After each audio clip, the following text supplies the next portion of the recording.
Colorado back in action this week, a chance to prove themselves a legitimate Big 12 title contender, and they're going down. You are Locked On College Football, your daily podcast on all things college football.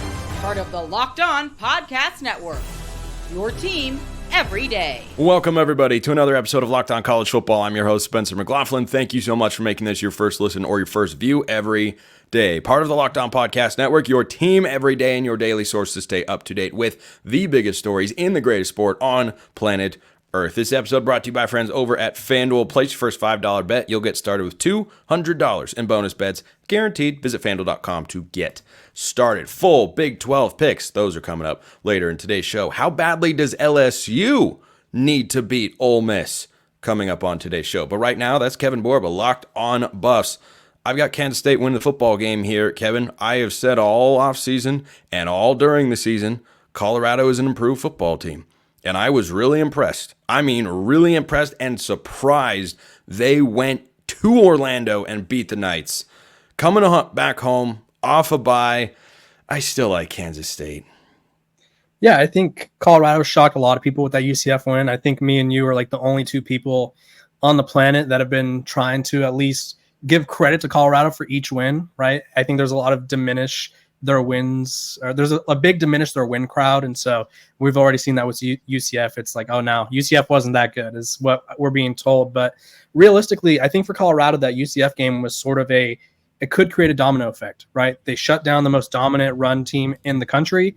And now they're going up against another offense in Kansas State who's very predicated on the run. They have a really talented backfield with Avery Johnson, Dylan Edwards, Giddens, who's also really talented in the backfield, like I said. So I think if they could slow down the rushing game or the rushing attack and make Avery Johnson beat them with their arm, or with his arm, I think that's where Colorado wins, right? If this turns into a Shedeur Sanders versus Avery Johnson, air it out, who's going to win us a game? I don't think Avery Johnson's shown that he could do that yet without making a crucial mistake. And Colorado is a top 30 team in turnovers forced. Yeah, I agree that is the blueprint for beating Kansas State. Only one team has been able to accomplish that blueprint so far this year because they do have a dynamic rushing attack. And I think Colorado's defense has improved more than the offensive line has from a season ago. There's every reason, as you have laid out, for Colorado to win this football game. The reason I come down on Kansas State, number one, is the Wildcats are also off a bye. And number two, what is oftentimes the best way to stop a high-octane passing attack with an NFL top 10 quarterback in Shedeur Sanders? Run the ball and make him a spectator. And that is why I love Kansas State in the spot. I think they win. I think they will cover the 4 points that they are favored by, according to our friends at FanDuel, on the road. But that's where I come at it from is, do I love Avery Johnson as a passer? No, I do not. Do I think he's capable? Sure. But as a runner, he's not just good. He is great. And he's got two great running backs. Dylan Edwards' revenge game is real. No, Dylan Edwards, I'm sure will have an impact on this game. I don't think he's going for 220 and 3 touchdowns or anything of that sort. But I think the formula for Kansas State is also readily available. Like Colorado's defense definitely improved. Do I think they can hold Kansas State to under, 200 yards on the ground? I do not. You don't think so? After what they did to UCF? Nope. I think that was I know you mentioned earlier that people are talking down about Colorado's win. I would never do that. However, upon further review, I don't think UCF was as good as we thought. I would never talk down Colorado's wins, but their win against UCF. No, I see what you're saying, though. I think UCF kind of was a mysterious team going into that game, right? They had played New Hampshire, and I think it was Sam Houston, and then a TCU team who is not at all like Sonny Dykes start looking for new homes, I think is what we're going to start talking about pretty quickly with him. Well, at least their defensive coordinator hire that I liked in the offseason, Andy Avalos, I don't know if he's going to keep his job after this year. Well, it might be a clean house situation, but that's for Steven Simcox to talk about with you. Realistically, I think UCF's run game is still dynamic, right? RJ Harvey is still one of the best running backs in the country. KJ KJ Jefferson, still poses one of the greatest running threats in college football. So I do think that Kansas State is probably slightly better with Avery Johnson. He's extremely fast. I think someone told me he's the fastest player on their team.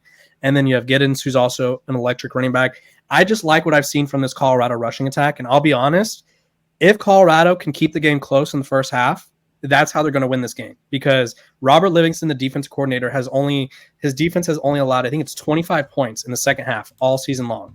And the most someone has scored in the second half of a game is 7 points. And it's happened a couple times, right? He makes second half adjustments like nobody's business. And so if they could keep it close in the first half, not get off to slow starts, and sort of at least be within a touchdown or have a close or a small lead, they're going to win that game, right? Colorado has shown that they shut down offenses in the second half. That's what they've done all year. Even against Nebraska, they held them scoreless. Now, some people could say that Nebraska took their foot off the gas pedal. I don't buy that, right? Because Nebraska probably want to beat the you-know-what out of Colorado. So why would they not try to run the score up? So if Colorado could keep it close in the first half, I fully expect for that defense to flip a switch and solve some issues that they might have in the second. I think the important thing for Kansas State in this game, and they faced a dynamic passing attack in Arizona. Now, that was at home in Manhattan. This is in Boulder, so it is going to be more challenging. Dino Babers was calling the plays as well. He's no longer calling the plays for Arizona. That is true. That is true. Ask Arizona fans how that particular game went. Now, Kansas State has racked up 12 sacks this year defensively.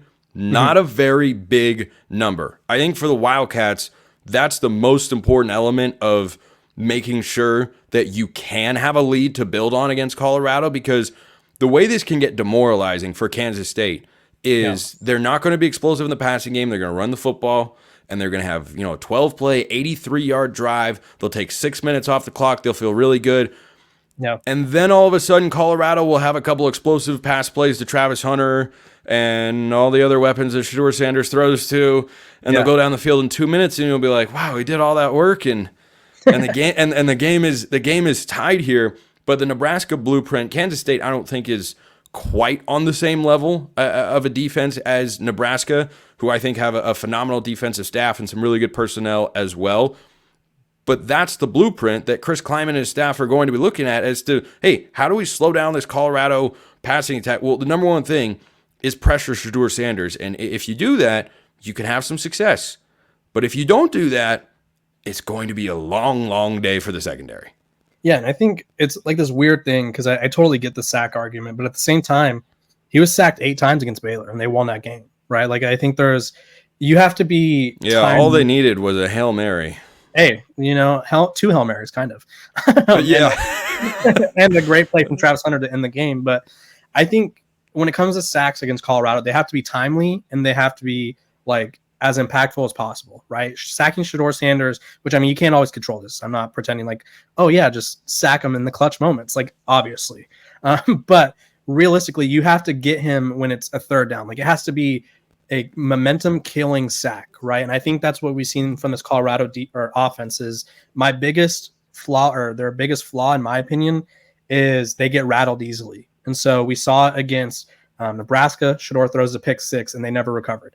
I think we would have seen it against UCF if Preston Hodge didn't pick off KJ Jefferson in the red zone or in the end zone, because Shedeur threw an interception on that first drive of the game.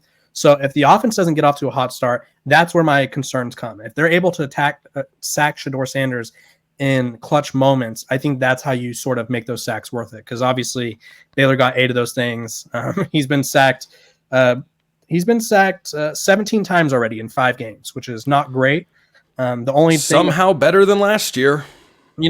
Not a high bar. I think they were the only offensive line. It's the lowest possible bar outside of Old Dominion that you could set. Outside of Old Dominion, and far be it from me to disrespect the Monarchs. The Monarchy. Yeah, the Monarchs. Disrespect the monarchy.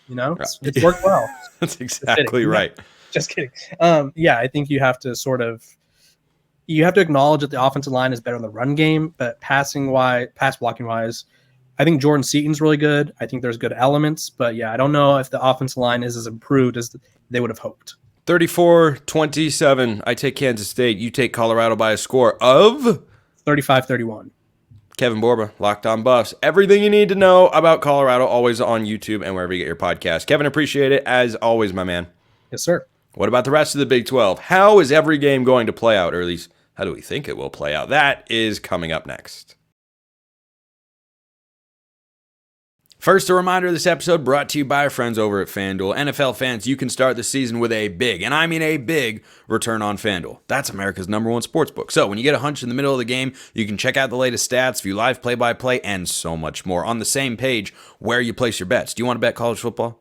Do you hear all these picks going around and think to yourself, he's wrong, he's right, he's wrong, he's right? Do you want to put your money where your mouth is? FanDuel lets you do just that. You'll get started with $200 in bonus bets guaranteed when you place your first $5 bet. Perhaps the most puzzling line to some, Vanderbilt is plus 14.5 at Kentucky. I like Kentucky to cover that particular number. If you think I'm wrong, go check them out at FanDuel.com. That's America's #1 sportsbook. It's right over there at FanDuel.com. Does BYU just keep surprising us all and making me look like a darn fool for doubting Kalani Sitake and company? Drake Tollock on Big 12 joining me to pick the rest of the Big 12 games. I'll get his pick on Kansas State, Colorado, but that's going to come later because I think Kansas State's going to win. He'll just have to sit with that for a little while and try to formulate a response to my absolutely airtight argument there. But I want to start with BYU here, Drake. This is an undefeated football team, just as we all imagine. They, along with Florida State, among the earliest to hit over or under their preseason win total, according to our friends at FanDuel. Are they making it 6-0 at home against Arizona this week? Yeah, no doubt. They're definitely going to make it 6-0 this week. And you ever watch? I haven't made you the Santa Claus reference to you yet. Have I done this? I love you? the Santa Claus movies. Hit me. With Tim Allen, and listeners of my show are like, oh, that's the 9th time this guy's done this. When Tim Allen kills Santa Claus, which is way darker if we really break down the concept of that movie. Oh, it's an accident. Who becomes Santa Claus, Spencer? Tim Allen. Tim Allen becomes Santa Claus. When BYU beat Kansas State, when you beat a contender in the Big 12, you now have to become Santa Claus. You've got to become a contender in the Big 12. You can't be a 7-5 team that was just, we wreaked havoc on the top of the Big 12 and kicked everybody out of college playoff contention for an at-large bid. BYU has to win down the stretch, and this is another week against an Arizona team who is quite volatile. They won on the road against Utah. Now, granted, Utah didn't really have a quarterback in that game, but we've seen Utah play well without Cam Rising. We've seen their defense play plenty well, and they didn't do enough to beat Arizona. Then the Wildcats were behind the 8 ball against Texas Tech on the road. Now they go to Provo. Big noon kickoffs there. Joel Klatt's there. You got the Gus Johnson, and with that, Spencer, my only worry is the pomp, the circumstance of a day game, and all that you put around it. Did you just leave out the All-American girl, Jenny Taft? And Jenny Taft is going to be on the sidelines with, and the BYU players. I will not stand for Jenny Taft overlooking. Same age as Jenny Taft, by the way. Her and all the BYU linebackers. They're going to be hanging out on the sidelines this weekend, and that's my only worry is that not the lights get too bright, but the lights aren't bright enough. It's a day game at BYU. The pomp circumstance is too much, and BYU kind of falls victim to it. However, College Football Insiders, Stats O War on Twitter, they break these games down based on analytics. BYU has an 85% chance of victory, while the spread is like 4 right now. They have BYU winning by 14 points. I think BYU covers and wins by at least 10. I want to pick Arizona, even though as Wildcat fans would probably just hear me out here.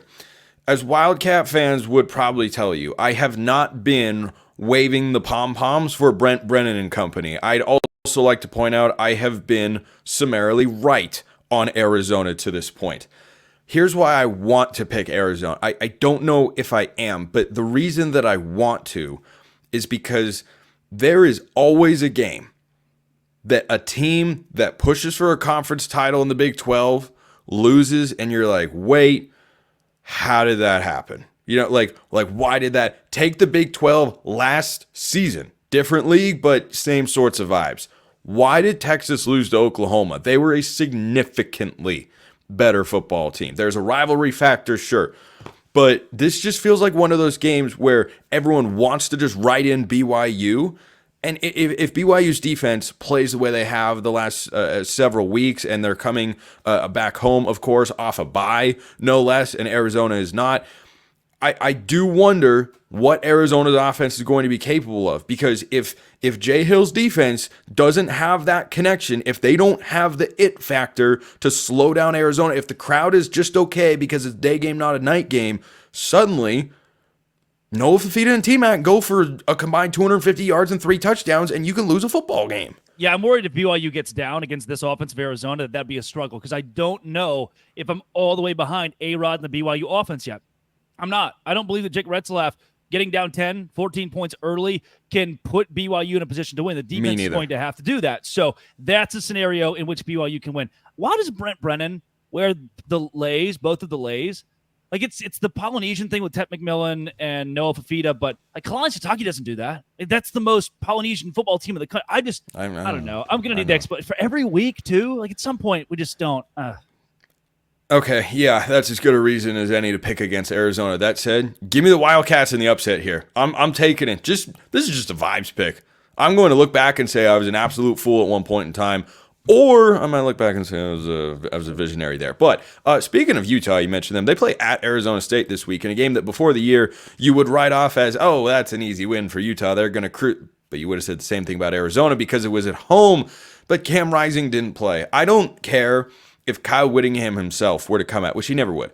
If he were to come out and say, Cam is going to play this week, he's going to start at quarterback. It feels like Rising will find a way to not finish the football game. At the very least, I take Arizona State +6. I don't think Utah loses another football game. Kyle Whittingham has been very good off a loss in his career, but give me Arizona State to keep that close. Kenny Dillingham has got the boys humming right now. Yeah, this is going to be a low-scoring game, and yes, that bodes well for both teams. Actually, it's not going to hurt Arizona State if that's the case, and here's why. Their efficiency against the rush on defense, 11th in the country, against the pass, 41st. Guess what Utah can do? Run the football, not throw the football. So if you're Arizona State, you're in a good spot when your run defense is better than your pass defense, and your run defense analytically is elite. Hey, guess what? Utah on 3rd and 4th down offensively, 119th in the country. Yeah, that's not good.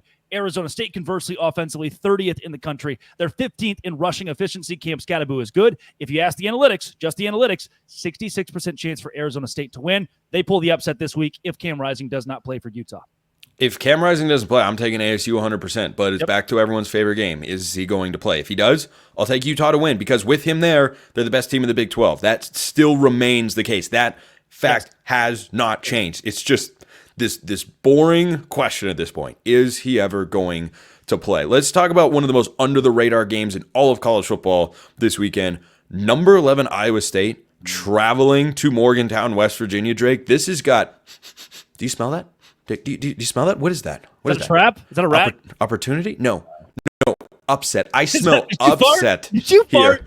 No, that was a Big Short reference. I hope somebody out there was able to get it. But I am on big time upset alert here for Iowa State going to West Virginia. I like the Cyclones. I also don't dislike the way West Virginia has been playing recently. Yeah, apparently Alan Bowman is not playing for Oklahoma State anymore. He's just kind of maybe going to hang it up in the middle of the season. It's funny as that is, like that's a rumor in Stillwater right now that Garrett Rangel will move forward for the Cowboys. And what that says to me is that this West Virginia team has still not gotten their marquee victory. Yeah, a dilapidated Kansas, and yeah, an Oklahoma State, who is one of the most disheveled Big 12 teams in the conference. Iowa State, on the other hand, has shown me nothing yet but consistency. They are the most even team in the league, and they play pretty much the same way every weekend, both offensively and defensively. They're 26th in the country running the football, 25th throwing the football. That's as even as you can get. They're really good on 3rd and 4th down offensively as well, and then their defense is just elite, especially against the pass. Their secondary has been spectacular. Now, what does West Virginia do well? They run the football. They got 3 guys that can do it from Jaheim White, C.J. Donaldson, Garrett Green. Their receivers still have something to prove. If this game becomes West Virginia just keeping it on the ground, Iowa State wins by 10. Analytics also favor Iowa State by double digits. I'm going to go Cyclones sneaking this one out, despite it being the Cole game for West Virginia. Iowa State 21-17. I think they get up, but I just want everyone to be aware that you're going to look around at all these amazing games on this legendary, much hyped, deservedly so, Saturday of college football is going to be great, and you're going to go, wait a minute. Number 11's in a dogfight with who? They're doing what now? Like, this is not going to be an easy game. Cincinnati UCF, really quick. Yeah. I don't know that I actually care about this game. Do you? Hey, boo, stop. I do. I host Locked On Big 12. Cincinnati wins this game by 10. UCF can't throw the foot. I watched them live last week. I know. And Sorsby's playing some nice football for Cincinnati. Yes. They've been better than people thought. I also struggle to pick UCF even at home. They are not playing good football right now. So I'll go with you and I'll just copy whatever your score prediction was. I was tuned out. But anyway, Drake, I wasn't actually tuned out. Just 31-21. 31-21. Cincinnati. Yeah, I can see that happening. Kansas State, Colorado. I think Kansas State wins. I think Kansas State covers. I've got 34-27. I think this is going to be a really, really fun football game. Colorado can win if Kansas State isn't careful, but I do like the Wildcats in this spot. Yeah, I lean Kansas State. I worry, okay, if this game's low scoring, I'm definitely going Kansas State. If it's a shootout, can Avery Johnson keep up? You saw him get buried against BYU in that BYU defense, but we know that Colorado's defense is not near as good as what the Cougars give you. My biggest question mark for the Buffs as of right now, who have they beaten? Like, who have they beaten? Maybe their best win was against North Dakota State. I mean, beating UCF by 27 on the road, I'm not going to completely take that away from him because I was surprised at the time, and it is no doubt an impressive win. You know the question I have for Kansas State in this game, Drake? They have collected as a team 12 sacks this season. That's not a huge number. It's not necessarily terrible, but you're averaging just over 2 sacks a game. That was UCF's issue too. They couldn't get to the quarterback against Colorado. Yeah, I do want to get back here though. Like if you tell me right now, Kansas State pressures Shedeur Sanders and sacks him at least 3 times, give me the Wildcats, big, and I mean big. If they don't do that, it's going to be a lot harder. Just 3 times. I mean, they're averaging 2.5 per game. So you need them a half more sack. Shedeur's used to getting sacked 11 times a game. So right. So 3, is that your metric for Kansas State? I believe that the Wildcats 4. Again. All right, I'll go to 4. How about that? We'll go to 4. I'm going to go a team that's a bit more even keel. We saw them implode against BYU. I don't think Colorado's defense is as strong as the Cougs. I think Kansas State ekes this one out though. No, you know what? I'm going to do it. I'm going to do it. St. Bill Snyder comes on the show later this week and says he's going to tattoo his butt if Colorado beats Kansas State. Give me Colorado. The Buffs win it 34-28, Colorado. That was incredibly prepared. I love every second of it. Drake Toll, Locked On Big 12. That's how every game in the Big 12 is going this week. We will not be wrong on a single matter, even though we disagreed on several of those games. Thanks, Drake. Thanks. How badly does LSU need a win? We're going to hop out of the Big 12 and hop into the SEC. Ole Miss could really use a win. But does Brian Kelly need a win? I don't know. Why don't we ask Matt Moscona of Locked On LSU? That's next. Before we move to the SEC, let's move to Game Time, which has a new feature called Game Time Picks that makes getting tickets for your favorite live events even easier. Game Time Picks filters out the fluff to show you only incredible deals on great seats so you don't have to waste time searching through thousands of tickets. Curation makes it easier to save more on sports, concerts, comedy, theater, whatever you're looking for. Game Time's got it. They've also got panoramic views of your seat in the app before you arrive. You know exactly what to expect. Game Time also has their lowest price guarantee, or Game Time will credit you 110% of the difference. Take the guesswork out of buying tickets with Game Time. Download the Game Time app, create an account, use code LOCKEDONCollege for $20 off your first purchase. Terms apply. Again, create an account, redeem code LOCKEDONCOLLEGE. That's LOCKEDONCollege for $20 off. Download Game Time today. What time is it? Oh, it's game time. One of the best games in a loaded weekend of college football. LSU hosting Ole Miss. Who needs a win more? Brian Kelly or Lane Kiffin? That's Matt Moscona, Locked On LSU. Who needs a win more, Matt? Neither. Okay. I can't imagine there are two safer coaches in college football in their current jobs than Lane Kiffin and Brian Kelly. Either for their fans' love or their contracts or the combination of both. Just really doesn't matter as far as job security, if that's what you're hinting at with both of these guys. Not so much job security, but maybe job weakening in terms of the strength that you have on it. Like, it's not a singular game where you go, okay, time to ratchet up the hot seat top. Okay, but it can be a data point where you just kind of stack these things up, and then in a year or two you look back and say, well, do we really want to extend this guy, or do we really still want to have him around as our head coach? Like, what has he done? It would be one of those points where you say, man, he should have won that football game. Because I can readily argue this either way, Matt. LSU should win the football game. They're at home. Ole Miss should win the football game. They have the more national title ready roster, I think, on paper than LSU does. Oh, I agree with that. As far as the roster, I would probably say then through that lens, Brian Kelly. But you gotta remember, a lot of it is just perspective. Like Ole Miss hasn't won a national title in almost 70 years. Is that right? Like they don't expect to win a national title. And I don't mean that to be disrespectful. They really just don't know what that's like. So to have the expectation of something that has felt unrealistic for 6 decades it isn't real until it is. So I think Ole Miss knows collectively what they are, and they're over the moon that Lane Kiffin has made them relevant and won a lot of games and all that sort of stuff. But maybe another way to look at it, Spencer, is Ole Miss went all in this year. Yes. I mean, all in. They looked at their schedule, they looked at who they had back, and they went like all chips to the middle in the portal. And so if Ole Miss loses this game Saturday and they have a second loss, I don't see, they still got to play Georgia. I don't see a path to the playoff for them.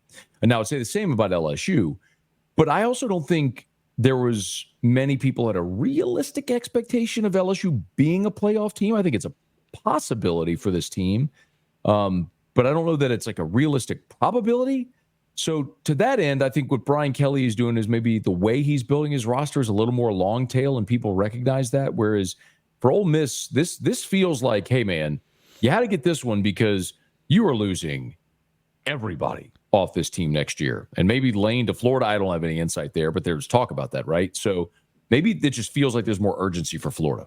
Or for Ole Miss, excuse me. Look at that Freudian slip by Matt Moscona. Florida's got a lot of urgency. So you want to talk about someone who's got urgency? Billy Napier got urgency, bro. Yeah, that guy's got to win. No one could benefit more from a win this week in the SEC than Billy Napier in Florida. If he goes into Tennessee, knocks off the Vols, they'll be back in the top 25, and suddenly things will all be kind of right in the world. I don't foresee that happening, though. I think I'm with you that there's more pressure, certainly on both sides. There's some level for the fans of, we want to win this football game, we need to win this football game. But I do agree, it's greater for Ole Miss. You know, some pundits like Josh Pate have described them as a window program. I subscribe to that particular notion. And just with the way it's worked out for Ole Miss, they are all in for this year. And if they don't win this game, if they don't make the playoff this year, Ole Miss fans are probably looking around, Matt, and going, okay, if we couldn't do it in this season, when? How? What's it going to look like? What's it going to feel like before the season when we can actually push to be in that national title conversation, if not this very year? Heisman capable quarterback, experienced head coach. It's not like he's a head coach for the first time, nor is he in his first or second season at Ole Miss. Roster loaded, portal. I just see that as, if not now, when for Ole Miss.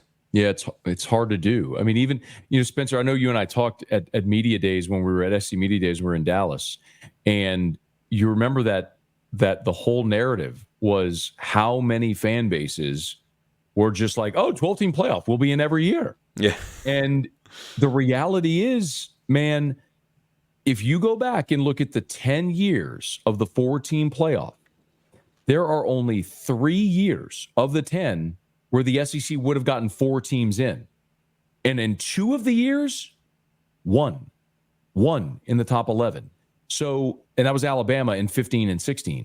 So all these fan bases, and I'm talking Ole Miss, LSU, Missouri, Tennessee, Oklahoma, all the fan base, like Texas and Georgia and Bama, Bama maybe not, we can cross that bridge, but Texas and Georgia certainly are legitimate to have that expectation this year. Everyone else, you could tell, man, there was going to be 5 or 6 fan bases that expected their team to be in that were going to be very disappointed this year because there just aren't enough spots.